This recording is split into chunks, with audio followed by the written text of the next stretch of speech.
Buat saya mendukung ya apa yang, keputusan dari presiden karena bagaimanapun juga, beliau adalah pemimpin yang menurut saya seorang negarawan yang sangat luar biasa.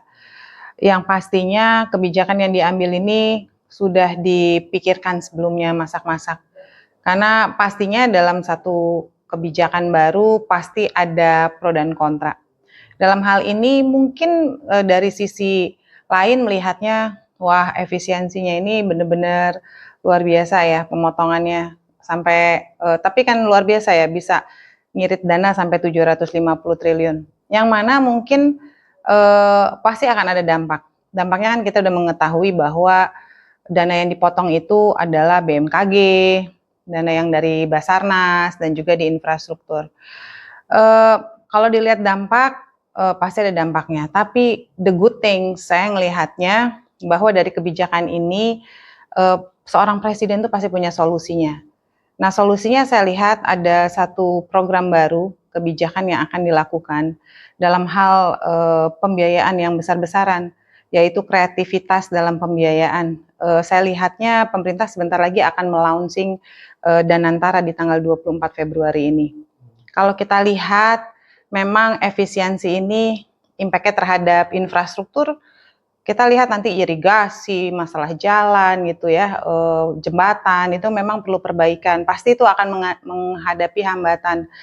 Tapi saya lihat, presiden ini sudah, mempertimbangkan masak-masak karena, program makan bergizi gratis ini memang dananya masih kurang, pemerintah saat ini masih defisit, mau tidak mau untuk menutupinya, yaitu dengan efisiensi dana-dana yang mungkin dirasakan kurang efisien, dikurangi untuk bisa, menutupi kegiatan yang menjadi prioritas presiden, yaitu makan bergizi gratis.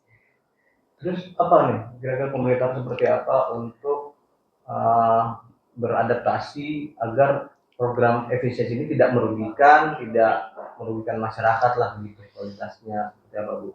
Saya rasa kalau, pas saat ini pemerintah sudah memikirkan ya, bagaimana yang dipotong itu jadi kayak contohnya nih PNS tuh ya jangan worry lah karena kan nggak mungkin dipotong hak dan gajinya tetap, gaji ke-13, THR, itu tetap haknya. Tapi malah justru dengan efisiensi ini kita lihat kebijakan ini khususnya untuk prioritas layanan di public essential itu pemerintah tetap memprioritaskan karena kan saat ini kita mengetahui bahwa transformasi digital, telekomunikasi itu merupakan hal strategis dalam menopang pertumbuhan ekonomi. Jadi saya lihat untuk prioritas di layanan publik esensial, dalam pelayanan infrastruktur telekomunikasi itu masih diprioritaskan pemerintah, khususnya dalam BTS, di base transceiver station, di 4G, di akses internet, di jaringan kabel fiber optik, dan palaparing.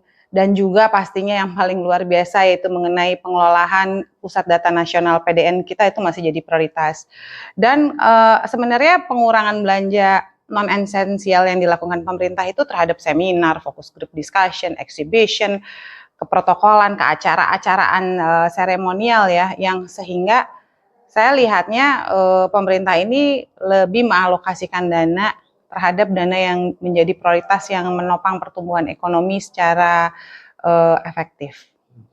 Bu, banyak yang ada yang beranggapan program efisiensi anggaran ini di dihadirkan demi lancarnya program makan gratis. Setuju nggak sih Bu larinya ke arah sana? Memang kan kita mengetahui ya sebelum ada program makan gratis ini juga masih kurang anggarannya. Memang menopang dana anggaran tadinya 71 triliun sekarang menjadi 171 triliun. Itu memang ngambil dana dari efisiensi ini. Tapi gini loh, saya pengen kita berpikir positif bahwa bukannya masalah ini tuh nggak ada jalan solusi keluarnya. Justru dari yang kita hadapi mengenai defisit daripada anggaran ini, pemerintah punya solusi, yaitu melalui Danantara ini. Danantara ini nanti ke depan saya lihat banyak sekali potensi yang dimiliki Indonesia yang belum tergali. Nah, ini adalah action yang sangat luar biasa menurut pandangan saya, karena eh, kita harus punya dalam menghadapi isu global politik yang sangat luar biasa ini harus ada kreativitas dalam hal model pendanaan untuk pembangunan. Kita menyadari loh bahwa APBN dan APBD kita itu tidak mencukupi untuk kebutuhan infrastruktur, public facility, social facility secara keseluruhan. Maka perlu ada kreativitas dalam pembiayaan. Saya melihatnya justru dengan kondisi ini, padahal kayak contohnya nih ya, pemerintah sudah mempublish namanya Perpres 38 tahun 2015 mengenai kerjasama pemerintah badan usaha. Nah, itu juga merupakan apa namanya, satu solusi juga gitu untuk mendapatkan pendanaan untuk membangun Indonesia. Jadi dengan adanya Danantara ini, saya merasa bahwa Indonesia saat ini akan bertransformasi, khususnya dalam hal untuk memenuhi kekurangan pembiayaan dalam APBN dan APBD selama ini. Saya melihatnya ini di balik sebuah masalah, saya lihat ada hikmah yang sangat luar biasa. Dan saya lihat dengan adanya Perdanantara ini akan bisa menjadi solusi dari yang defisit itu.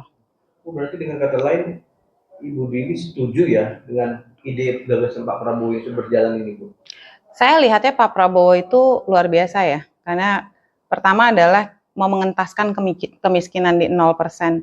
Pertama adalah masalah gizi kan. Ke depan kita harus punya sumber daya kualitas manusia yang bagus, supaya nggak ada jadi stunting, kekurangan gizi.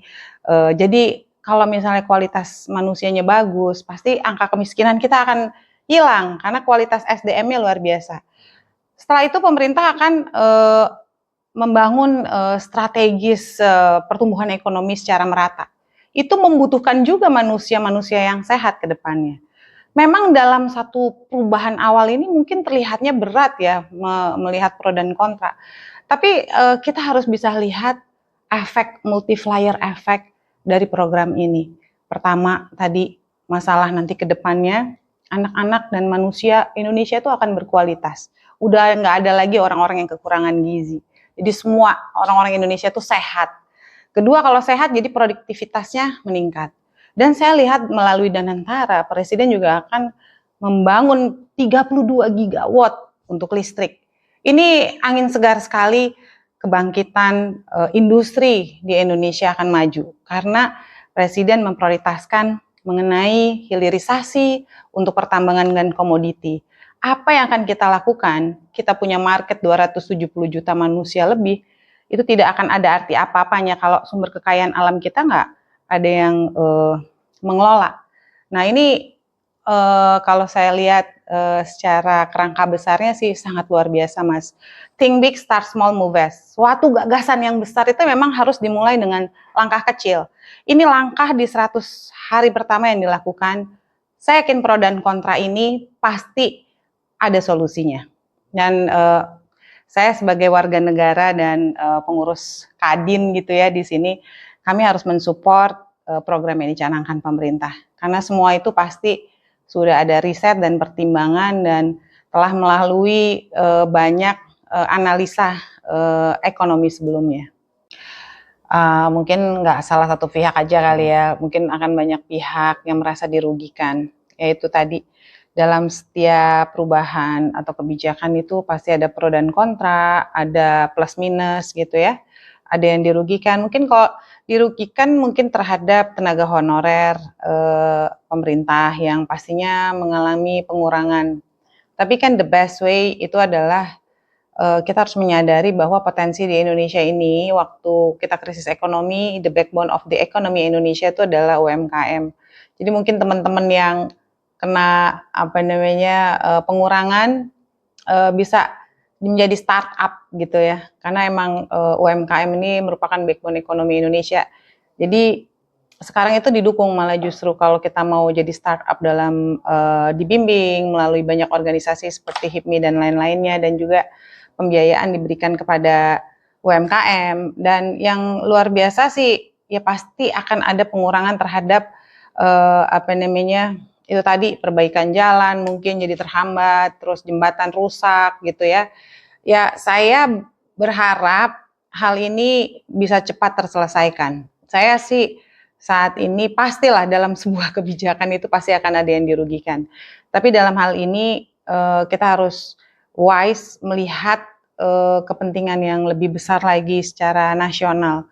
Karena yang dibutuhkan tuh sekarang adalah strategi yang dilakukan pemerintah ini bisa berjalan dengan lancar dan mencapai tujuan.